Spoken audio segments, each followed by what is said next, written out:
The End Cycle. Incantation concluded. Abner stood in the circle and waited. He trembled with anticipation at what the result of this operation might be.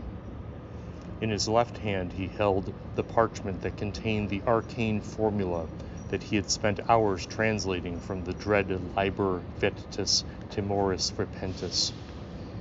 Access to the forbidden book was strictly monitored and meted out by the head of ancient documents, Dr. Solomon, at the Edgar K. Howell Memorial Library on the campus of Nephalin University. Dr. Solomon had always peered at Abner a little too long when he signed in, regarding him behind two small spectacles with an expression of barely concealed disgust. Now in his small ritual cloister, Abner smiled to himself in satisfaction at the years of work, the correspondences with practitioners around the continent that directed him to this final summoning, what he thought would change everything. He reflected on the unfairness the world held for persons of Abner's intelligence and societal standing, above average in the former, lower than average in the latter. The world that threw up obstacle after obstacle to Abner's attempts to effect change and to wrest some control over what he saw as a rudderless kind of existence being tossed around by fate.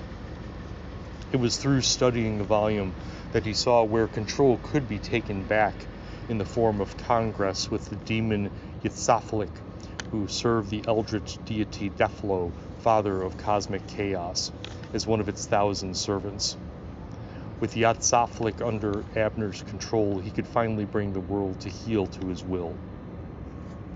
The air in the room was still, the mildly irritating scent arising from the thurible that sat outside the circle. The incense was specially prepared by a grand mage from the Eastern European sect, specifically designed to welcome the entity rather than ward off its malignant presence. Time passed, seconds feeling like minutes to Abner's perspective. Gradually the room began to dilucidate by degrees, one of the candle flames extinguishing with a hiss as it met the pool of melted wax. Now, with the smell of the incense, there came another smell, reminiscent of rotten wood or a forest fungus. Along with the smell came an odd kind of feeling of paranoia that crept into Abner's consciousness, taking the form of mild nausea in his guts. He swallowed and felt a light sweat bead upon his forehead. Suddenly, an ovoid portal began to dilate against the wall, slowly expanding in a stochastic way.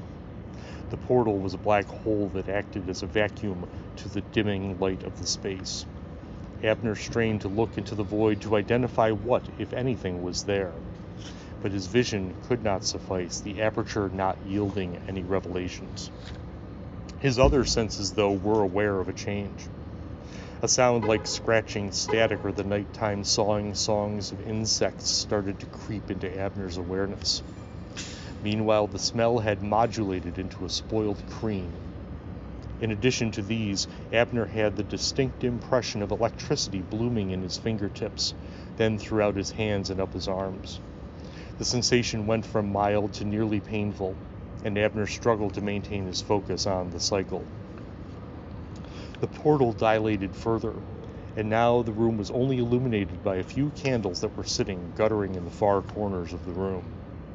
Now thin, long shadows stretched out from the portal, across the floor, right up to the circumference of Abner's protective circle. In a few moments, the shadows had coalesced around the room.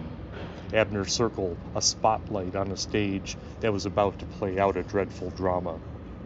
The darkness spread now, up the walls, covering every inch of every surface in the room, until there was no light at all. Abner held his breath and began to feel cool air press into the circle as a presence made its way into the space. A series of self-illuminated orbs began to manifest. In their milky green light, Abner perceived something incomprehensibly vast that somehow still fit within the limited cloister.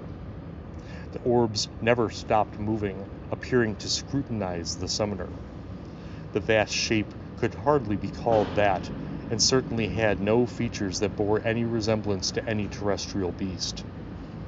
The part of Abner's mind that retained some humanity instinctively recoiled from the thing, its extra-natural, impossible physiognomy triggering fear and panic in him, questioning just what he had done. But the part of Abner's mind that had already been lost to madness welcomed what it was experiencing as a fascinating oddity, a thing of terrible beauty, something to whom the appropriate response was abject worship and reverence. His intentions to control the thing were absolute folly. It was Abner who would serve it, not the other way around. This revelation sent Abner's lips curling into a grin. In Abner's mind, a demand was made, and Abner could only obey. He felt his mind being cracked open and split like eggshell, and something made contact that was at once spectral and excruciatingly physical. One of Abner's eyes crumpled like paper in its socket, though the room was still so pitch black as to not make a difference to his blindness. A tendril darkly touched regions of Abner's consciousness he was never aware of, triggering a series of seizures that led to Abner's biology revolting, soiling his cassock, and he began to fall but did not hit the ground. Abner kept falling, and the thought occurred to him that he should be on the floor, but the floor had vanished. Abner was now falling into black depths and continuing to plummet. The scrutinizing orbs continued to blossom around him, and more demands were transmitted with Abner's nearly instantaneous compliance. The internal monologue of the thing continued as Abner continued falling for what felt like centuries. Most of this was completely lost, as Abner's intellect was unsuited to comprehend what this entity was communicating. Abner had the distinct impression of being completely alone. All of his nemesis, all who had driven him to this experiment, they had all been eradicated from existence, and only Abner was here now to submit to the will of what he had summoned. The thing demanded fealty, an oath. Abner protested that he could not produce a hymn worthy of his new God, and the God remade Abner's mouth so he could sing holy praises to it. As Abner gibbered and prostrated himself, he became aware that he was still, but could not make out his surroundings. He only knew now his living corpse shared a tenant with this alien being that needed no light to find where it was going, that could not and would not be stopped. The dread words could now spread viral within and throughout this dimension, infecting life with its malicious cancer. Abner was drawn up like a puppet, directed where the god wanted to go next.